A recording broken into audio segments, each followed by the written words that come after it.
Please join us for our anniversary dinner today. We're celebrating 31 years of marriage, and we are having a very fancy, very posh, very unique, delicious meal. Be sure to stay to the end to learn more about this unique place where we're having this meal, and to even see the kitchen garden where the food we ate came from. You can tell when the place you're eating is very fancy when it has a tree-lined drive full of enormous trees leading up to it. And the drive has a beautiful view as well.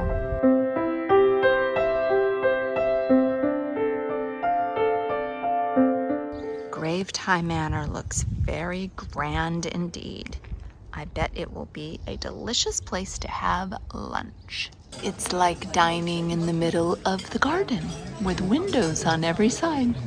The gardens here are massive, but very well cared for by 8 full-time gardeners. I've never seen a menu where they give you a map of the kitchen garden so you know where all the ingredients are coming from.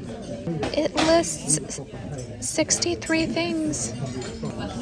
This is our meal to celebrate our 31st anniversary, so it is a big splurge and very expensive. We are having a 3-course meal today, and here are our canapes. So this is a mushroom parfait. Mushroom parfait? Yes, and this is the cheese and truffle gougere. And the centre is quite, it's a liquid, so just be careful when you eat it, just in case it spills, but yeah. Wow, okay, thank you. You're welcome. Okay, just found out that the mushroom on the bottom is a set cracker, and then the green stuff is a herb emulsion, and then there's a tiny baby mushroom on top. This is cheese on top and truffle, and it looks like it's in like a little pastry thing. This is really cheesy and delicious. This place is so fancy.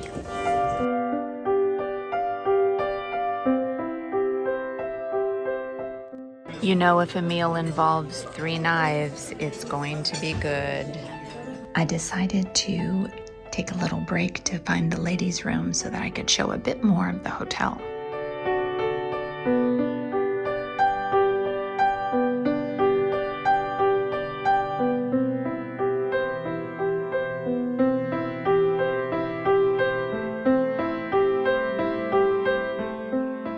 These are very fancy loos. And now I have to show the tile on the wall in the ladies' room because it's fantastic.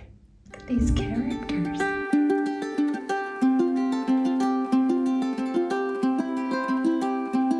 He's my favorite, although I like him too. But look at her. She looks a bit devilish. Maybe she's a witch. And it's really fun in the washroom here to see my favorite fragrance of hand soap. The fragrance is rhubarb.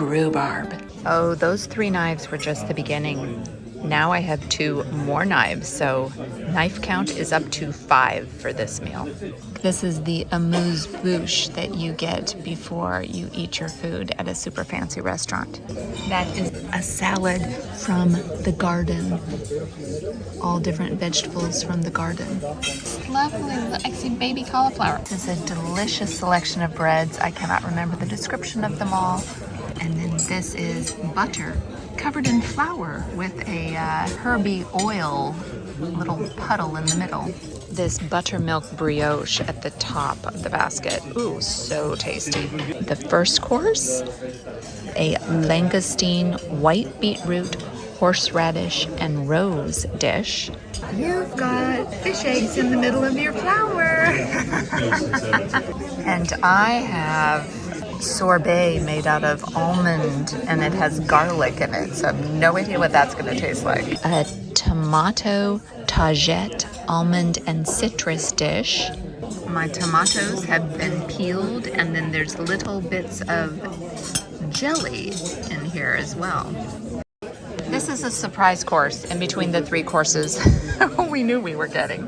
Potato and truffle and ricotta little pasta packet with some type of a fancy pea sauce and more flowers. I was just mentioning to Ian how delicious this fresh pea sauce is with this little pasta packets. They're kind of like tortelloni. And then Ian said, these aren't your typical mushy peas. for our main course, we're going to be having the turbo, courgette, elderflower, and basil. And then we're also getting the spring chicken, gyro, black truffle, and fine beans. Beurre blanc and basil oil sauce. Ooh, what a pretty design. And I love those ribbons of squash. What is that stuff that looks like chocolate mousse? It's a mushroom puree. Oh, mushroom puree. Okay, I thought he had a dollop of chocolate pudding next to his chicken. This is the tiniest potato I've ever seen here on the end of my fork. This must be the dessert course coming next because no knife. I just have a new spoon and a new fork. For dessert, gooseberry crumble souffle with tonka bean ice cream and Island's chocolate custard with 65% cocoa with cocoa husk syrup and pickled cherries and cherry sorbet. This is the gooseberry souffle, but look what's going to happen now. A tonka bean ice cream. And what are tonka beans? It's kind of like a stronger vanilla flavor. Ah, all right. Thank you so much. That cherry sorbet and the pickled cherries look amazing. And my gooseberry souffle with the tonka bean ice cream melting in it also looks amazing. Let's dig in. Both desserts are amazing. Ian's chocolate stuff is super rich, chocolatey deliciousness. And this is like eating a cloud that tastes a bit like gooseberry. It was just so light and fluffy. I can't remember the last time I had such a light and fluffy souffle. Now we are going to go for an after dinner stroll through the garden.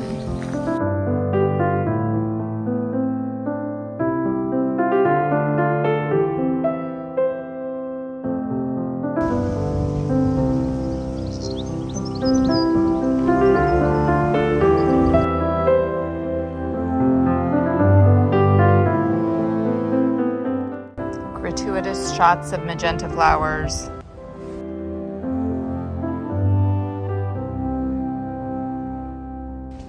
That's where we just ate lunch. And so it's fun to walk through the scenery that we were watching from the inside the last couple hours.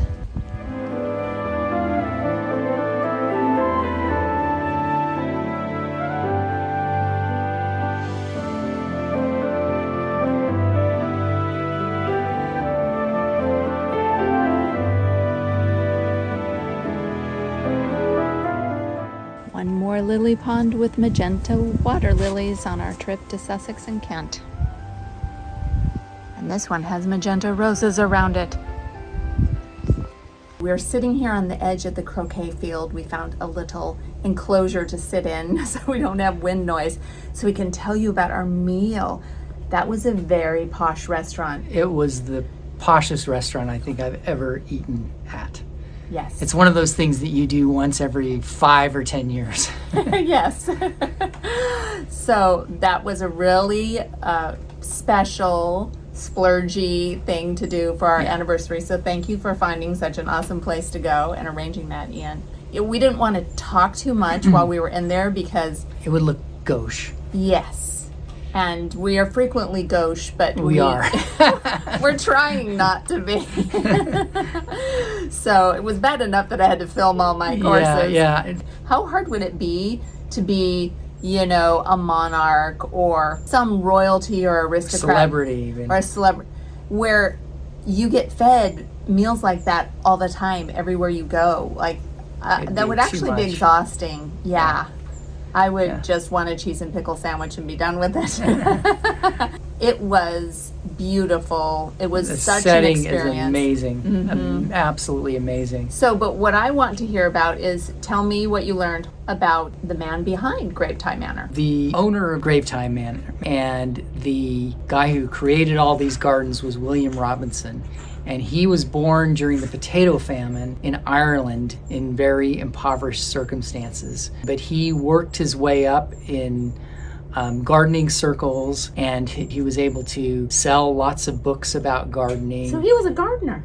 He was a gardener. Whoa. He was a gardener, and he sold a lot of books about gardening, and he helped develop the botanical gardens in Regent's Park, and so he became famed as a gardener, and he was known as the Irishman who taught the English how to garden. Okay, that is a great quote. And so what was he the pioneer of? What's he known for in gardening? He's known for wild gardening where you don't fight against nature, but you incorporate nature. Go with the flow of nature. Yeah, so the garden isn't really very formal. It's kind of it seems like a cottage garden where there's lots of flowers. There's a lot going on, but it looks natural. It doesn't More natural and wild, but it's really very curated. Very carefully curated. It's very carefully curated. Also, I think you told me over lunch that he was known for the mixed border. Yeah. And you see that walking around the garden. So with his rags to riches story, grew up in abject poverty, and then he owned this place. He bought this place and plus 1,000 acres around it, and just created this paradise. Wow, a gardener's paradise. Yeah. The Irishman who taught the English how to garden. We'll remember that. Yeah. And we will remember this lunch. This is the kitchen garden for Gravetye, and it's amazing what they've got in this walled garden.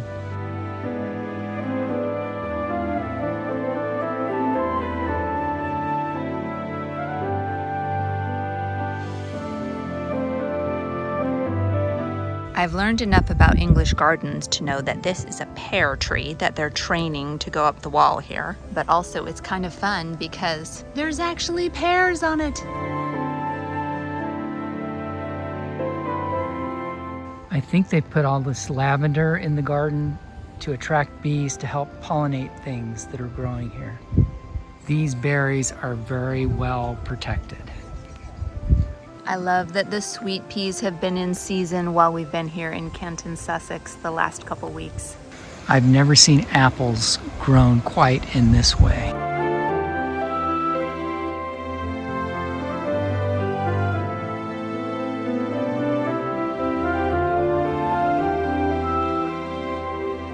We hope that you enjoyed coming along to our super fancy anniversary lunch. Thanks so much for watching. Check out one of these other videos of amazing meals we've had and do something good in the world today.